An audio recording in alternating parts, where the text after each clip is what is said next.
আমরা জানি যে ভারতবর্ষের স্বাধীনতা আন্দোলনের অন্যতম পুরোধা, যিনি অগ্রণী নেতৃত্ব নিয়েছিলেন ভারতবর্ষকে স্বাধীনতা এনে দেওয়ার জন্য, নেতাজি সুভাষচন্দ্র বসুর 130তম জন্মজয়ন্তী। আর এই জন্মজয়ন্তী উপলক্ষে আমরা আজকে আমাদের শিলচরের সাংসদ শ্রী পরিমল শুক্লবৈদ্য মহাশয়, আমাদের রাজ্যসভার সাংসদ শ্রী কনাথ পুরকাইস্থ মহাশয়, এখানকার জনগণের হাত ধরে আমরা আজকে লক্ষ্মীপুরে প্রথমবার নেতাজির একটা পূর্ণাঙ্গ মূর্তি আমরা এখানে স্থাপন করেছি। আমরা নেতাজির প্রতি আমাদের শ্রদ্ধাঞ্জলি জানাই এবং সবার কাছে অনুরোধ করব নেতাজির যে আদর্শ, সেই আদর্শে অনুপ্রাণিত করে যাতে ভারত মাতৃকাকে আমরা পরম বৈভবশালী আমরা করতে পারি, সেই হিসাবে যাতে আমরা সবাই কাজ করি।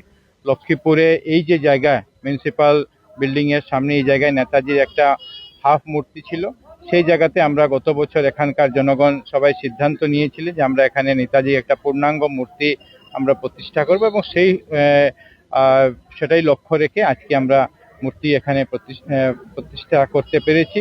এই জন্য আমি লক্ষ্মীপুরবাসী সবাইকে আমি শুভেচ্ছা এবং অভিনন্দন জ্ঞাপন করি।